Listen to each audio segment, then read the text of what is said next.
നമസ്കാരം. മലയാളി വാർത്ത ആനുകാലികത്തിലേക്ക് സ്വാഗതം. ചേട്ടാ നമസ്കാരം. നമസ്കാരം. അങ്ങനെ 2 ദിവസം മുമ്പ് എക്സിറ്റ് പോൾ വന്നു. ഇപ്പോൾ കേരളത്തിൽ ആ ഒരു ചർച്ചയാണ് കൊണ്ടുപിടിച്ച് നടക്കുന്നത്. സാധാരണ പോലെ തന്നെ എക്സിറ്റ് പോൾ വന്നപ്പോൾ ഇത്തവണ ഏറ്റവും കൂടുതൽ എല്ലാ ഏജൻസികളും UDF തന്നെയാണ്, ഒരു UDF തരംഗം തന്നെ ഉണ്ടാകുമെന്നുള്ള ഒരു പോളാണ് എല്ലാവരും പ്രവചിച്ചിട്ടുള്ളത്. പക്ഷേ അതിൽ നിന്നൊക്കെ ഒന്ന് വ്യത്യസ്തമായിട്ട് ടുഡേയ്സ് ചാണക്യ ദേശീയ തലത്തിൽ പലപ്പോഴും പല പ്രവചനങ്ങളും ശരിയായിട്ടുണ്ട്, തെറ്റിയിട്ടുണ്ട്. അത്തരത്തിൽ ഒരു വളരെ ക്രെഡിബിൾ ആയിട്ടുള്ള ഒരു ഏജൻസി തന്നെയാണ് ടുഡേയ്സ് ചാണക്യ എന്ന് പറയുന്നത്. അപ്പോൾ അവരുടെ ഒരു പോള്, അവർ വിട്ട എക്സിറ്റ് പോളാണ് ഇപ്പോൾ എനിക്ക് തോന്നുന്നു എല്ലാവരും എടുത്ത് ഭയങ്കര ചർച്ചയാക്കുന്നുണ്ട്. മാത്രമല്ല ഈ അടുത്ത കാലത്തൊന്നും കേരളത്തിൻ്റെ രാഷ്ട്രീയത്തിൽ കേട്ടിട്ടില്ലാത്ത തൂക്കസഭ എന്നുള്ള ഒരു പേര് ഇപ്പോൾ ചർച്ചയാവുകയാണ്. അവരുടെ ഒരു എക്സിറ്റ് പോൾ അനുസരിച്ചിട്ട് UDF 60 മുതൽ 78 സീറ്റുകൾ വരെ, അതായത് മിനിമം 60 പറയുന്നത്, LDF 55 മുതൽ 78 വരെ, NDAക്ക് 3 മുതൽ 11. മറ്റുള്ള എക്സിറ്റ് പോളുകളിലൊക്കെ തന്നെ NDAക്ക് 0 മുതൽ 3, 0 മുതൽ 5 കിട്ടാതിരിക്കാനും ചാൻസ് ഉണ്ട്. എന്നാൽ 3, 5 എന്നുള്ള നമ്പർ പറയുമ്പോൾ ഇവിടെ ടുഡേയ്സ് ചാണക്യ കൃത്യമായിട്ട് മിനിമം 3 സീറ്റും മാക്സിമം ഒരു 11 സീറ്റ് എന്ന് പറയുന്നുണ്ട്. ഈ എക്സിറ്റ് പോളൊക്കെ നമുക്കറിയാം അങ്ങോട്ടും ഇങ്ങോട്ടും മാറാനുള്ള സാധ്യതയുണ്ട്.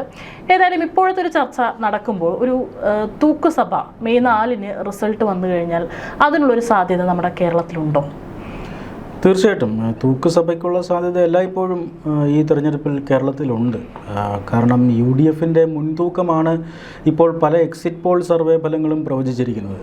പക്ഷേ ഒപ്പീനിയൻ പോൾസ് അങ്ങനെ ആയിരുന്നില്ല. ഒപ്പീനിയൻ പോൾസ് LDF മുൻതൂക്കമാണ് പ്രവചിച്ചത്. അതും തൂക്കുസഭ, അല്ലെങ്കിൽ ആരധികാരത്തിൽ വന്നാലും അത്ര വലിയ ഒരു ഭൂരിപക്ഷമൊന്നും ആർക്കും ഉണ്ടാവില്ല എന്ന നിലയിലാണ് പ്രവചിക്കപ്പെട്ടത്. കേരളത്തിലാണെങ്കിൽ ഒരു സിംഗിൾ പാർട്ടിയുടെ ഒരു പെർഫോമൻസ് അല്ലല്ലോ, ഒരു മുന്നണിയാണ്. അപ്പോൾ അതുകൊണ്ട് എപ്പോഴും 90 സീറ്റ് 100 സീറ്റ് അതിൽ കുറഞ്ഞൊന്നും ജനങ്ങൾക്ക് സ്വീകാര്യമല്ല എന്നുള്ള രീതിയിലേക്ക് വന്നു. സത്യത്തിൽ 71 സീറ്റ് മതി കേവല ഭൂരിപക്ഷം കടക്കാൻ. മറ്റ് സംസ്ഥാനങ്ങളുടെയൊക്കെ തെരഞ്ഞെടുപ്പ് ഫലങ്ങൾ നമ്മൾ നിരീക്ഷിക്കുമ്പോൾ 71 ആര് കടക്കുന്നു എന്നൊക്കെ നമ്മൾ നോക്കിയിരിക്കാറുണ്ട്. പക്ഷേ കേരളത്തിൽ അങ്ങനെയല്ല. ജയിക്കുന്ന മുന്നണിക്ക് അങ്ങ് പരമാവധി സീറ്റുകൾ കിട്ടുക എന്ന ഒരു ചരിത്രമാണ് നമുക്കുള്ളത്. പരാജയപ്പെടുന്ന മുന്നണി 40ലേക്കും 60ലേക്കും ഒക്കെ താഴുക. അങ്ങനെയാണ് കഴിഞ്ഞ തവണ 99 സീറ്റിലേക്ക് LDF വരുന്നു. അങ്ങനെ വരുന്നു. അതിന് മുമ്പ് തിരിച്ച് UDF വലിയ രീതിയിലുള്ള സീറ്റ് സ്കോർ ചെയ്ത് ഇതൊക്കെയുണ്ട്. പക്ഷേ എക്സിറ്റ് പോളുകളാണ് ഇപ്പോൾ ചർച്ച ചെയ്യപ്പെടുന്നത്. പക്ഷേ ഈ എക്സിറ്റ് പോളുകൾ വ്യാഖ്യാനിക്കുന്നതിലാണ് ഇപ്പോൾ ഒരു ചർച്ചയായി മാറിയിരിക്കുന്നത്. കാരണം നമ്മളെ കേരളത്തിലെ വലിയ രീതിയിലൊന്നും എക്സിറ്റ് പോളുകൾ മാധ്യമങ്ങൾ നേരിട്ട് നടത്തുന്നില്ല. ഇതെല്ലാം ദേശീയ ഏജൻസികൾ നടത്തുന്നതാണ്. അപ്പോൾ ആ എക്സിറ്റ് പോളുകൾ എടുത്തു വെച്ച് പോൾ ഓഫ് പോൾസ് എന്ന പേരിൽ ചർച്ച ചെയ്യുക, അതാണ് ഇവിടെ നടക്കുന്നത്. അപ്പോൾ അങ്ങനെ വരുമ്പോൾ BJPക്ക് ഇപ്പോൾ പണ്ട് കാലത്ത് BJPക്ക് 1 സീറ്റ് എന്ന് ആരെങ്കിലും പറഞ്ഞാൽ, 0 മുതൽ 1 സീറ്റ് വരെ എന്ന് പറഞ്ഞാൽ അതൊരു വലിയ അതിശയോക്തിയാണ്. ഈ പറയുന്ന മാധ്യമങ്ങളെല്ലാം അതിനെ തള്ളിക്കളയുകയും ചെയ്യും. ആ ഒരു സീറ്റ് അത് അങ്ങനെ കിട്ടാനുള്ള സാധ്യതയില്ല. BJPക്ക് ഇവിടെ സീറ്റോ എന്ന രീതിയിലാണ് ചർച്ച ചെയ്യപ്പെടുന്നത്. നേമത്ത് അക്കൗണ്ട് തുറക്കുന്നത് വരെ. നേമത്ത് അക്കൗണ്ട് തുറന്നു കഴിഞ്ഞതിന് ശേഷം 1 സീറ്റൊക്കെ, അത് 2, 3 ഒക്കെ ആയാൽ അത് വീണ്ടും വലിയ അതിശയോക്തിയാണ്. അതാണ് ഇവിടെ ഈ 11ഉം 14ഉം ഒക്കെ കിട്ടുന്നു എന്ന് എക്സിറ്റ് പോൾ പറയുമ്പോൾ ഇവിടെ ചർച്ചാ വിഷയമാകാൻ കാരണം. ആദ്യമൊക്കെ 0 മുതൽ ഇപ്പോൾ ഒരു 3 സീറ്റ് വരെ ഓക്കെ മാധ്യമങ്ങൾക്ക്, കേരളത്തിലെ മാധ്യമങ്ങൾക്ക് BJPക്ക് 3 സീറ്റ് വരെ കിട്ടുന്നു എന്ന് പറഞ്ഞാൽ ഓക്കെയാണ്. പക്ഷെ 14 എന്നൊക്കെ പറഞ്ഞാൽ അന്യായമല്ലേ എന്നൊരർത്ഥത്തിലാണ് ഇവർ ഈ ചർച്ച ചെയ്യുന്നത്. പക്ഷേ എക്സിറ്റ് പോൾ എന്ന് പറഞ്ഞാൽ അത് തെറ്റിക്കൂടാ എന്നൊന്നുമില്ല. എക്സിറ്റ് പോൾ എപ്പോഴും ഒരു പ്ലസ് ഓർ മൈനസ് ബൗണ്ടറി വെച്ചിട്ടാണ് അവർ പറയുന്നത്. ഇത് ഇത്ര ശതമാനം വരെ താഴേക്ക് പോകാനും ഇത്ര ശതമാനം വരെ മുകളിലേക്ക് വരാനും സാധ്യതയുണ്ട്. പക്ഷേ എക്സിറ്റ് പോളുകൾ അമ്പാടെ തെറ്റിയിട്ടുള്ള ചരിത്രമുണ്ട്. കഴിഞ്ഞ ലോക്സഭാ തെരഞ്ഞെടുപ്പിൽ തന്നെ ഇപ്പോൾ ടുഡേയ്സ് ചാണക്യയുടെ തന്നെ തെറ്റിപ്പോയിട്ടുണ്ട്. പക്ഷേ ടുഡേയ്സ് ചാണക്യയുടെ മാത്രമല്ല, ഒട്ടുമിക്ക എല്ലാ എക്സിറ്റ് പോളുകളും 400, 350 സീറ്റുകളാണ് അന്ന് NDAക്ക് പ്രവചിച്ചിരുന്നത്. അതെല്ലാം തെറ്റിപ്പോയി. അത് എക്സിറ്റ് പോളുകൾ നമുക്കറിയാം, വലിയൊരു പാരമ്പര്യം നമ്മുടെ ഇന്ത്യയിൽ എക്സിറ്റ് പോളുകൾക്കുണ്ട്. ഈ 1957 രണ്ടാമത്തെ ലോക്സഭാ തെരഞ്ഞെടുപ്പ് മുതൽ തന്നെ ഇവിടെ എക്സിറ്റ് പോളുകളുണ്ട്. അത്ര വ്യാപകമായിട്ടല്ല എങ്കിലും അന്ന് ഏതോ ഒരു ഓർഗനൈസേഷനാണ് ഇത്തരത്തിലൊരു എക്സിറ്റ് പോളുകൾ അന്ന് നടത്തിയത് 57. അതിനുശേഷം 80കളിൽ പ്രണോയ് റോയിയാണ്, നമ്മുടെ മുതിർന്ന മാധ്യമ പ്രവർത്തകൻ പ്രണോയ് റോയിയുടെ നേതൃത്വത്തിലാണ് എക്സിറ്റ് പോളുകൾ ഇന്ത്യയിൽ വ്യാപകമാകാൻ തുടങ്ങി. അതും 96കൾക്ക് ശേഷമാണ് ടെലിവിഷനുകളിൽ അത് വലിയ രീതിയിൽ ചർച്ചയായി തുടങ്ങിയത്. ഇപ്പോൾ എന്തായാലും എക്സിറ്റ് പോളുകൾ ഒരു ബിഗ് പ്രോഡക്റ്റാണ് ടെലിവിഷൻ ചാനലുകളെ സംബന്ധിച്ചിടത്തോളം. പണം വരാനുള്ള ഒരു ഇവൻ്റായി അത് മാറിയിരിക്കുന്നു. ഒരുപക്ഷെ ഈ ഒരു മാറ്റമായിരിക്കാം ഈ എക്സിറ്റ് പോളുകളെ തെറ്റിക്കുന്നത്. ഒരു പരിധിവരെ അതിനകത്ത് സാങ്കേതിക വിദ്യ കൊണ്ടുവരിക, നേരിട്ട് വോട്ടർമാരുമായി പണ്ട് സംവദിച്ചിരുന്നെങ്കിൽ ഇപ്പോൾ വാട്സാപ്പ് വഴിയും അതുപോലെ തന്നെ കമ്പ്യൂട്ടറൈസ്ഡ് ഫോൺ കോൾ വഴിയുമൊക്കെ വിവരങ്ങൾ ശേഖരിക്കുക. ഇതിലൊക്കെ പിഴവുകൾ പറ്റാനുള്ള സാധ്യതയുണ്ട്. പക്ഷേ BJPക്ക് 17 സീറ്റ് എന്ന ഈ ചർച്ച ഇപ്പോൾ ഉയർന്നു വരാൻ കാരണം ആദ്യമൊക്കെ നമ്മുടെ മാധ്യമങ്ങൾ പ്രചരിപ്പിച്ചിരുന്നു. ഈ തെരഞ്ഞെടുപ്പ് കഴിഞ്ഞതിന് ശേഷം ഒരു പ്രചാരണം നടത്തിയിരുന്നു. BJP ഇതാ തെരഞ്ഞെടുപ്പിന് ശേഷം ഒരു വിലയിരുത്തൽ നടത്തി. ആ വിലയിരുത്തലിൽ 3 സീറ്റ് നിയമം കഴക്കൂട്ടവും കിട്ടിയേക്കാം എന്ന് പറയുന്നു എന്നാണ് വരുന്നത്. അപ്പം സത്യത്തിൽ ഇത്തരം വാർത്തകളൊക്കെ ഒരു പരിധിവരെ തെറ്റായിരിക്കാം, അല്ലെങ്കിൽ വ്യാജ വാർത്തകളായിരിക്കും. ഒരിടത്തു നിന്നും സോഴ്സ് ഒന്നും അങ്ങനെ പറയണ്ടല്ലോ. അപ്പോൾ ഇത്തരം വിലയിരുത്തലുകൾ CPMൻ്റെ കാര്യത്തിലും ഒക്കെ നടത്താറുണ്ട്. കോൺഗ്രസ്സിന് ഇവരൊക്കെ ഒരു പരിധിവരെ വെറുതെ വിട്ടിട്ടുണ്ടെന്ന് തോന്നുന്നു. കോൺഗ്രസ്സിനകത്തേക്ക് കയറി ഇത്തരം സ്കൂപ്പുകൾ ഉണ്ടാക്കാറില്ല. പക്ഷേ CPM ഇതാ തെരഞ്ഞെടുപ്പ് വിലയിരുത്തി അവർക്ക് ചിലപ്പോൾ 65 കിട്ടുക, അല്ലെങ്കിൽ 100 സീറ്റായിരിക്കും എന്നൊക്കെ അവർ വിലയിരുത്തി എന്ന വാർത്തകൾ വരാറുണ്ട്. ഇപ്പോൾ അത് BJPയിലേക്കും വന്നിട്ടുണ്ട്. BJP ഇതാ തെരഞ്ഞെടുപ്പ് വിലയിരുത്തുന്നു, അവർക്ക് നിയമവും കഴക്കൂട്ടവും കിട്ടും എന്നാണ് അവർ പറയുന്നത്. സത്യത്തിൽ പാർട്ടി അങ്ങനെ വിലയിരുത്തൽ നടത്തിയിട്ടുണ്ട്. ആ വിലയിരുത്തലിൻ്റെ ഒരു വിവരവും പുറത്തു വന്നിട്ടില്ല എന്നുള്ളതാണ്. പണ്ടത്തെ പോലെയല്ല. ഇപ്പോൾ കേരളത്തിലെ BJP കേന്ദ്ര BJPയെ പോലെ തന്നെ പ്രവർത്തിക്കാൻ നോക്കുകയാണ്. ഒരു വിവരവും പുറത്തു വരില്ല. നമുക്കറിയാമല്ലോ, രാഷ്ട്രപതി തിരഞ്ഞെടുപ്പ് വരുമ്പോൾ ആരായിരിക്കും രാഷ്ട്രപതി എന്നുള്ളതിനെക്കുറിച്ച് ധാരാളം കഥകൾ മെനയുന്നു. അവസാനം വരുന്ന പേര് നമ്മൾ ആരും ചർച്ച ചെയ്യാത്തൊരു പേരായിരിക്കും. ഉപരാഷ്ട്രപതി സ്ഥാനത്തേക്ക് അത് തന്നെ.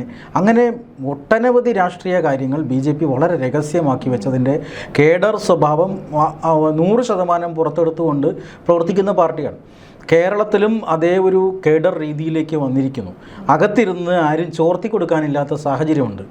പക്ഷെ ചോർത്തി കൊടുക്കുന്നുണ്ടാവാം. അത് ബോധപൂർവം ഈ യഥാർത്ഥ ഇൻഫർമേഷൻസ് പുറത്തു പോകരുത് എന്നുള്ള ഉദ്ദേശത്തോടു കൂടി ചില തെറ്റിദ്ധരിപ്പിക്കൽ ന്യൂസുകൾ ഒരുപക്ഷെ BJP സോഴ്സുകളിൽ നിന്ന് തന്നെ മാധ്യമങ്ങൾക്ക് കിട്ടിയിരുന്നിരിക്കാം. അതല്ലാതെ പാർട്ടിയുടെ യഥാർത്ഥമായ വിലയിരുത്തൽ അത് പുറത്ത് ആരും റിപ്പോർട്ട് ചെയ്തിട്ടില്ല എന്നാണ് ഞാൻ വിശ്വസിക്കുന്നത്. കാരണം BJPയുമായി നമ്മൾ ബന്ധപ്പെട്ട് വിവരങ്ങൾ എടുക്കാൻ നമ്മൾ പലതവണ ശ്രമിച്ചിട്ടുണ്ട്. പക്ഷെ ഒരു വിവരവും പുറത്തു വരില്ല.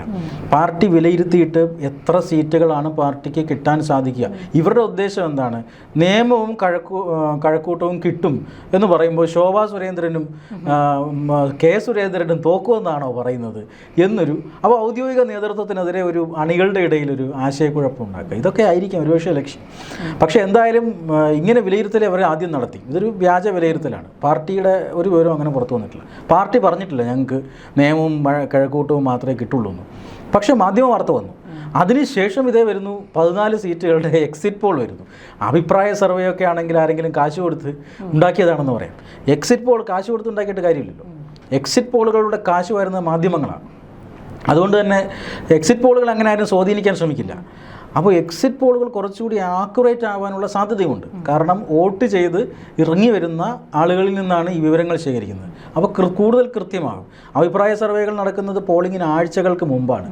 അപ്പോൾ ജനങ്ങൾ തീരുമാനമെടുക്കാത്ത ആളുകളുണ്ടാകും, നേരത്തെ എടുത്ത തീരുമാനം മാറ്റി ചെയ്യുന്നവരുണ്ടാകും, സ്ഥാനാർത്ഥി നിർണയം നേരെ ചൊവ്വേ നടന്നിട്ടുണ്ടാവില്ല, പ്രചരണത്തിലൂടെ അല്ലെങ്കിൽ പാർട്ടികൾക്ക് പറയേണ്ട കാര്യങ്ങൾ വോട്ടർമാർക്കിലേക്ക് എത്തിയിട്ടുണ്ടാവില്ല. ഈ ഘട്ടങ്ങളിലൊക്കെ ആയിരിക്കും അഭിപ്രായ സർവേകൾ നടക്കുക. എങ്കിലും നല്ലൊരു സാമ്പിൾ ആണെങ്കിൽ അഭിപ്രായ സർവേ ഏതാണ്ട് അന്തിമ ഫലത്തോട് ചേർന്ന് നിൽക്കും. പക്ഷേ അഭിപ്രായ സർവേയേക്കാൾ കുറച്ചുകൂടി അന്തിമ ഫലത്തോട് ചേർന്ന് നിൽക്കുന്നതായിരിക്കും എക്സിറ്റ് പോൾ ഫലങ്ങൾ. മാധ്യമങ്ങൾക്ക് നന്നായി അറിയാം. അതുകൊണ്ടാണ് ഇവർക്കൊരു അങ്കലാപ്പ് ഉണ്ടാകാനുള്ള കാരണം അതാണ്. അയ്യോ, ഇവരിനി കണക്കൂട്ടി വെച്ചിരിക്കുന്നത് 11 സീറ്റാണോ 14 സീറ്റാണോ? തിരുവല്ല എന്ന് പറയുന്നു. തിരുവല്ലയിൽ സംസ്ഥാന ജനറൽ സെക്രട്ടറി ആണല്ലോ മത്സരിച്ചിരിക്കുന്നത്. ആറ്റിങ്ങൽ എന്ന് പറയുന്നു, ചാത്തന്നൂർ എന്ന് പറയുന്നു. ഈ നിയമമെന്ന് പറയുമ്പോൾ എൻ്റെ ഒരു അഭിപ്രായത്തിൽ നിയമത്തെക്കാളും BJPക്ക് വിജയസാധ്യത ഞാൻ കൽപ്പിക്കുന്നത് ചാത്തന്നൂർ സീറ്റാണ്. അപ്പം അങ്ങനെ നിരവധി സീറ്റുകളുണ്ട്. BJPയെ സംബന്ധിച്ചിടത്തോളം മുൻ സംസ്ഥാന പ്രസിഡന്റുമാർ മത്സരിക്കുന്ന മണ്ഡലങ്ങളുണ്ട്, ഇപ്പോഴത്തെ സംസ്ഥാന പ്രസിഡന്റ് മത്സരിക്കുന്നുണ്ട്, കേന്ദ്രമന്ത്രി മത്സരിക്കുന്നുണ്ട്, PC ജോർജിനെ പോലെയുള്ള നേതാക്കന്മാർ മത്സരിക്കുന്നുണ്ട്. അപ്പോൾ ഈ സീറ്റുകളെ ഒന്നും ഇവർ പരിഗണിക്കാതെയാണോ ഈ ഒരു 1-2 സീറ്റിൽ ഒതുക്കുന്നത്? അപ്പോൾ അങ്ങനെയല്ല. BJP മാത്രമല്ല, BJPയുടെ തെരഞ്ഞെടുപ്പ് തന്ത്രങ്ങൾ അത്രമാത്രം അവർ കൊട്ടിഘോഷിച്ചിട്ടില്ല, പുറത്തു പറഞ്ഞിട്ടില്ല. കാരണം ഈ ഡീൽ ആരോപണങ്ങളൊക്കെ വരുമ്പോൾ നമ്മുടെ രാജീവ് ചന്ദ്രശേഖർ ഒരു ബൈറ്റ് കൊടുത്തിരുന്നു. അദ്ദേഹം പറഞ്ഞത് തന്ത്രങ്ങളുണ്ട് എന്നാണ്. അത് നിങ്ങൾക്ക് വോട്ട് കഴിയുമ്പോൾ മനസ്സിലാകുമെന്ന് അദ്ദേഹം പറഞ്ഞു. ഡീലൊന്നുമല്ല, പക്ഷേ രാഷ്ട്രീയ തന്ത്രങ്ങളുണ്ട്. അതിനുള്ള അവകാശം ഞങ്ങൾക്കുണ്ട്. അത് വോട്ടെണ്ണി കഴിയുമ്പോൾ നിങ്ങൾക്ക് ബോധ്യമാകും എന്നാണ് അദ്ദേഹം പറഞ്ഞത്. അദ്ദേഹത്തിൻ്റെ ആ വാക്കുകൾ വളരെയധികം അന്ന് മുതൽ കുറിച്ച് വെച്ചിരിക്കുകയാണ് ഞാൻ. മാത്രമല്ല അതിനുശേഷം ഈ അടുത്ത കാലത്ത് ഈ എക്സിറ്റ് പോൾ ഫലങ്ങൾ പുറത്തു വന്നപ്പോൾ ഈ 0 മുതൽ ഈ 14 കണക്കൊന്നും വന്നില്ല, 0 മുതൽ 3 സീറ്റ് എന്നൊക്കെ പറഞ്ഞ് എക്സിറ്റ് പോൾ പുറത്തു വരുമ്പോൾ രാജീവ് ചന്ദ്രശേഖറിൻ്റെ ഒരു ഫേസ്ബുക്ക് പോസ്റ്റ് ഉണ്ടായിരുന്നു, സമാധാനത്തോടു കൂടി 4-ാം തീയതിക്കായി കാത്തിരിക്കുക എന്നുള്ളതാണ്. അപ്പോൾ അതിലൊക്കെ എന്തോ ഒരു ആത്മവിശ്വാസമുണ്ട്, എന്തൊക്കെയോ ഉണ്ട് എന്നൊരു ഫീലുണ്ട്. ഈ ഒരു സാഹചര്യത്തിലാണ് 14 അല്ലെങ്കിൽ 11 എന്നൊരു പോൾ കൂടി വരുന്നത്. അത് മാധ്യമങ്ങൾക്കിടയിൽ ഉണ്ടാക്കിയ അങ്കലാപ്പാണ് ഇപ്പോൾ സ്പെഷ്യൽ റിപ്പോർട്ടുകളായി ഇവർ പറയുന്നത്. BJPയുടെ കണക്ക് കൂട്ടലുകൾ ആദ്യം 2 ആയിരുന്നു. എന്നാൽ എക്സിറ്റ് പോൾ ഫലങ്ങൾ വന്നതോടുകൂടി BJP അതിനെ റീവർക്ക് ചെയ്ത് ഇതുവരെ കിട്ടാമെന്നാക്കിയിട്ടുണ്ട്. അങ്ങനെയൊന്നുമില്ല, പാർട്ടി റീവർക്ക് ചെയ്തിട്ടൊന്നുമില്ല. ബംഗാൾ തെരഞ്ഞെടുപ്പിൻ്റെ ആദ്യ ഘട്ടം കഴിഞ്ഞ് പിറ്റേ ദിവസം തന്നെ അമിത്ഷാ കൃത്യമായ സീറ്റുകളുടെ കണക്ക് പറഞ്ഞു. അപ്പം ഇപ്പോൾ അത്രയ്ക്ക് സമയമൊന്നും കൊടുക്കുന്നില്ല ഈ ഇരുന്നിട്ട് കണക്ക് കൂട്ടി പറയാനൊന്നും. അന്ന് രാത്രി തന്നെ കണക്കുകൾ എത്തുകയാണ്. അത് കഴിഞ്ഞതിന് ശേഷം നേതാക്കൾ ഇരുന്ന് വിലയിരുത്തിയിട്ടുണ്ട്, ഇത്ര സീറ്റുകൾ വരെ കിട്ടാം. ആ വിലയിരുത്തൽ പുറത്തേക്ക് പോയിട്ടില്ല എന്നാണ് എൻ്റെ വിശ്വാസം.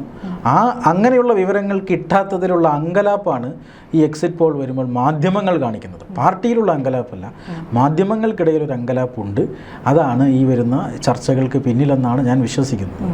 ഇതിപ്പോൾ NDAക്ക് എത്ര സീറ്റ് കിട്ടും എന്നുള്ളത് ഒരു ചർച്ചയാകുന്ന സമയത്ത് തന്നെ ഈ ഒരു ടുഡേസ് ചാണക്യയുടെ ഒരു എക്സിറ്റ് പോൾ പ്രവചനം LDFനെ സംബന്ധിച്ച് അവർക്ക് വലിയൊരു ആശ്വാസമുണ്ട്. കാരണം ഒരു നേരിയൊരു ഭൂരിപക്ഷത്തിലാണെങ്കിൽ കൂടി ആകെ കൂടി ഒരു തുടർഭരണം കിട്ടും എന്നുള്ളൊരു ആത്മവിശ്വാസമുള്ളത് ഈ ഒരു എക്സിറ്റ് പോളിൽ നിന്നാണ്. മറ്റുള്ള എല്ലാ പോളുകളിൽ നിന്നും വരുന്നതും തോൽക്കും എന്ന് തന്നെയാണ്. ഒപ്പം തന്നെ UDF നല്ല ഒരു സീറ്റ് പിടിച്ചെടുത്ത് ഭരണത്തിൽ വരുമെന്ന് പറയുമ്പോൾ LDF ക്യാമ്പിനും ഒരല്പം ആശ്വാസമാണ് ഈ പറഞ്ഞ പോലെ ടുഡേസ് ചാണക്യയുടെ ഈ ഒരു പ്രവചനം എന്ന് പറയുന്നത്. ഇനിയിപ്പോൾ നമ്മൾ കേരളത്തിലൊന്ന് മാത്രം എടുത്തു നോക്കുകയാണെങ്കിൽ ഈ ഒരു എക്സിറ്റ് പോളൊക്കെ വന്നതിന് പിന്നാലെ ഇപ്പോൾ UDFൻ്റെ ഇപ്പോൾ ഇനി അടുത്ത മുഖ്യമന്ത്രി ആരാണ് എന്നുള്ള ഫ്ലെക്സ് ബോർഡുകളൊക്കെ വന്നു. അപ്പോൾ അതിനെക്കുറിച്ചുള്ള ഒരു ചർച്ചകൾ നടക്കുന്നുണ്ട്. പലയിടത്തും VD സതീശൻ്റെ ഫ്ലെക്സ് ബോർഡുകൾ, നിയുക്ത മുഖ്യമന്ത്രി VD സതീശൻ അഭിവാദ്യങ്ങൾ എന്ന് പറഞ്ഞുകൊണ്ടുള്ള ഫ്ലെക്സ് ബോർഡുകൾ ഉയരുന്നുണ്ട്. അതേസമയം തന്നെ അപ്പോൾ വിജയം ഉറപ്പിച്ചു എന്ന് തന്നെയാണ് UDF ക്യാമ്പ് ഉള്ളത്. അതേസമയം തന്നെ നമ്മൾ മുഖ്യമന്ത്രി കഴിഞ്ഞ ദിവസം അദ്ദേഹത്തിൻ്റെ എല്ലാ വകുപ്പ് മേധാവിമാരെയും വിളിച്ചു ചേർത്തു. അതിലെ ചീഫ് സെക്രട്ടറി മുതൽ DGP വരെയുള്ള എല്ലാ വകുപ്പിലെയും മേധാവിമാരെ അദ്ദേഹത്തിൻ്റെ ഓഫീസിലേക്ക് വിളിച്ചു വരുത്തി എല്ലാവരോടും പ്രത്യേകം നന്ദിയൊക്കെ പറഞ്ഞ് കഴിഞ്ഞ ദിവസം മെയ് 1-ാം തീയതി അദ്ദേഹം ഇന്നലെ കുടുംബത്തോടൊപ്പം കണ്ണൂരിലേക്ക് പോയി. അതായത് ക്ലിഫ് ഹൗസ് അടച്ചു പൂട്ടി അദ്ദേഹം പോയി. അതായത് അപ്പോൾ പറയുന്നത് അദ്ദേഹം തോൽക്കുമെന്നുള്ള ഇൻ്റലിജൻസ് റിപ്പോർട്ട് കിട്ടിക്കഴിഞ്ഞു, അതുകൊണ്ടാണ് അദ്ദേഹം സംസ്ഥാനം വിട്ടത് എന്ന് പറയുന്നുണ്ട്. അതോ ഇനി കൂടുതൽ ജയിച്ചതിന് ശേഷം പൂർവാധികം ശക്തിയോടെ തിരിച്ചു വരാനാണോ എന്നുള്ളത് കൂടി ഒരു ഇപ്പോൾ ഈ എക്സിറ്റ് പോൾ വന്നതിന് പിന്നാലെ കേരളത്തിൽ ഒരു ചർച്ച നടക്കുന്നുണ്ട്. ഈ മുഖ്യമന്ത്രിക്ക് ഒരു പക്ഷേ ഈ എക്സിറ്റ് പോളുകൾക്ക് സമാനമായ ഒരു ഇൻ്റലിജൻസ് റിപ്പോർട്ട് കിട്ടിക്കാണും. പക്ഷേ ആ റിപ്പോർട്ട് ഏതെങ്കിലും രീതിയിൽ പുറത്തു വരാനുള്ള സാധ്യത കുറവാണ്. ഒരുപക്ഷെ ഒരു കണക്ക് കൂട്ടൽ മുഖ്യമന്ത്രിക്ക് ഉണ്ടാകും. പക്ഷേ ഈ പറയുന്ന യാത്ര പറച്ചിൽ, കണ്ണൂരിലേക്കുള്ള പോക്ക്, ഇതൊന്നും ഭരണത്തിൽ വരില്ല എന്ന നിരാശ കൊണ്ട് പോകുന്നതല്ല. എല്ലാ പ്രാവശ്യവും ഇപ്പോൾ 100% ജയിക്കുമെന്ന് ഉറപ്പുണ്ടായാലും ഇത്തരത്തിലുള്ള മീറ്റിങ്ങുകളും യാത്ര പറച്ചിലുകളും ഒക്കെ നടക്കും. കഴിഞ്ഞ തവണയും മുഖ്യമന്ത്രി പിണറായി വിജയൻ തെരഞ്ഞെടുപ്പ് കഴിഞ്ഞ് റിസൾട്ട് വരുന്നതിന് മുമ്പ് കണ്ണൂരിലേക്ക് പോയിരുന്നു. അദ്ദേഹം കണ്ണൂരിലിരുന്നുകൊണ്ടാണ് തെരഞ്ഞെടുപ്പ് ഫലം കണ്ടത്. അപ്പോൾ ഇതൊന്നും ഇതിൻ്റെ ഒരു സൂചനയായി കണക്കാക്കാൻ കഴിയില്ല. പക്ഷേ എക്സിറ്റ് പോളുകൾ ഏറിയ കൂറും എക്സിറ്റ് പോളുകൾ UDFന് മുൻതൂക്കം പ്രവചിക്കുന്നതിനാൽ ഈ ഭരണം അവസാനിക്കാറായി എന്നൊരു തോന്നൽ നമുക്കും ഉണ്ടാകുന്നുണ്ട്. പക്ഷേ ഇപ്പോൾ ഈ 75 സീറ്റ് കിട്ടും എന്ന് പറയുന്ന UDFന് കിട്ടും എന്ന് പറയുന്ന എക്സിറ്റ് പോളും ഒരു 2-3% കുറയാനും കൂടാനുള്ള സാധ്യതയെന്ന് പറഞ്ഞു കഴിഞ്ഞാൽ അവിടെ LDF വരും എന്നുള്ളതാണ്. 100 സീറ്റൊന്നും വ്യാപകമായി ആരും പ്രവചിക്കുന്നില്ല. അപ്പം നെക്ക് ടു നെക്കാണ് രണ്ടുപേർക്കും സാധ്യതയുണ്ട് എന്നുള്ള ഒരു അവസ്ഥാവിശേഷം ഇപ്പോഴും ഉണ്ട്. അതുകൊണ്ട് തന്നെ കാത്തിരിക്കുക എന്ന് മാത്രമേ ഇപ്പോൾ നമുക്ക് പറയാൻ കഴിയൂ. പക്ഷേ നേരിയ മുൻതൂക്കം UDFനുണ്ട്. അതുകൊണ്ട് തന്നെ ഈ പറയുന്ന യാത്ര പറച്ചിൽ, അതോടൊപ്പം തന്നെ കണ്ണൂരിലേക്കുള്ള പോക്ക്, കഴിഞ്ഞ കുറേ നാളുകളായി മന്ത്രിമാർ ആരും ഓഫീസിൽ വരാറില്ല. തിരുവനന്തപുരത്തുള്ള GR അനിലും നമ്മുടെ ശിവൻകുട്ടിയും മാത്രമേ ഓഫീസിൽ വരാറുള്ളൂ. ബാക്കി ആരും ഓഫീസിൽ വരാറില്ല. അവരെല്ലാം അവരവരുടെ നാടുകളിൽ തിരക്കിലാണ്. അപ്പോൾ അതുകൊണ്ട് അങ്ങനെ എന്ന് നമുക്ക് പറയാൻ കഴിയില്ല. പിന്നെ UDFനകത്ത് അത് മുഖ്യമന്ത്രി അല്ല ആര് എന്നുള്ളത് ചർച്ചകൾ അത് തിരഞ്ഞെടുപ്പിന് മുമ്പ് തന്നെ തുടങ്ങിയതാണ്. പക്ഷേ ആരായിരിക്കും മുഖ്യമന്ത്രി എന്ന് ചോദിച്ചാൽ ആരായിരിക്കും മുഖ്യമന്ത്രി? എനിക്കും എല്ലാവരുടെ പോലെ തന്നെ VD സതീശൻ്റെ പേര് തന്നെയാണ് പറയാൻ തോന്നുന്നത്. ആയിരിക്കാം. പക്ഷേ എനിക്ക് തോന്നുന്നത് വി.ഡി. സതീശൻ ഫിഡൽ കാസ്ട്രോ ആവുമെന്നാണ്. കഴിഞ്ഞ തവണ വി.എസ്. അച്യുതാനന്ദൻ ഫിഡൽ കാസ്ട്രോ ആയതുപോലെ ഒരു പക്ഷേ വി.ഡി. സതീശൻ ഫിഡൽ കാസ്ട്രോ ആവാനുള്ള സാധ്യതയുണ്ട്. അത് 1-2 സൂചന നോക്കിയിട്ടാണ്. അതിൽ ഒന്നാമത്തേത് ഈ MP-മാർ മത്സരിക്കേണ്ട ഒരു കാലത്തുമില്ല അതൊരു ചട്ടം വരുന്നു.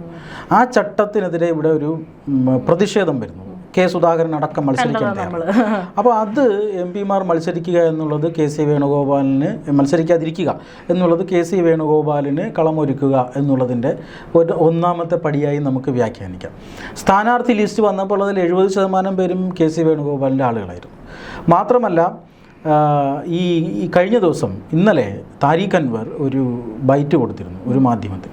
അതിൽ അദ്ദേഹം പറയുന്നത് ഇങ്ങനെ ചോദ്യം, KC വേണുഗോപാലും മുഖ്യമന്ത്രി സ്ഥാനത്തേക്ക് ചർച്ച ചെയ്യപ്പെടുന്നുണ്ടല്ലോ, അദ്ദേഹം തെരഞ്ഞെടുപ്പിൽ മത്സരിച്ചിട്ടില്ല, അപ്പോൾ ആ ചർച്ചകൾ ശരിയാണോ എന്ന് ചോദിച്ചപ്പോൾ എന്തുകൊണ്ട് ശരിയല്ല, KC വേണുഗോപാലിന് ഇൻട്രസ്റ്റ് ഉണ്ടെങ്കിൽ താല്പര്യമുണ്ടെങ്കിൽ KC വേണുഗോപാലാവും എന്നാണ് താരിഖ് അൻവർ പറഞ്ഞത്.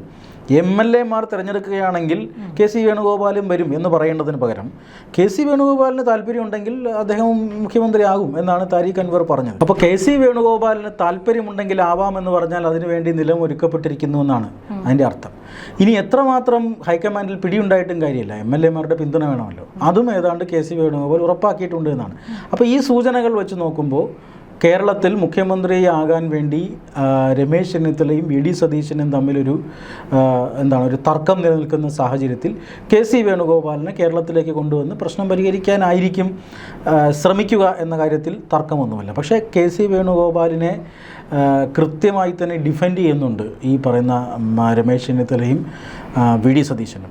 അതുകൊണ്ട് തന്നെ ഇനി എത്രമാത്രം വി.ഡി. സതീശന് MLA-മാരുടെ ഈ ഘടകകക്ഷികളുടെ മുസ്ലിം ലീഗിനെ പോലെയുള്ള ഘടകകക്ഷികളുടെ പിന്തുണയുണ്ട് എന്നത് വി.ഡി. സതീശൻ്റെ ഒരു സ്ട്രോങ് പോയിൻ്റാണ്. NSS-ൻ്റെയും SNDP-യുടെയും പിന്തുണ രമേശ് ചെന്നിത്തലയ്ക്കുണ്ട്, ഹൈക്കമാൻഡിൻ്റെ പിന്തുണ KC വേണുഗോപാലിൻ്റെ ഉണ്ട്. ഇതാണ് ഒരു ചിത്രം.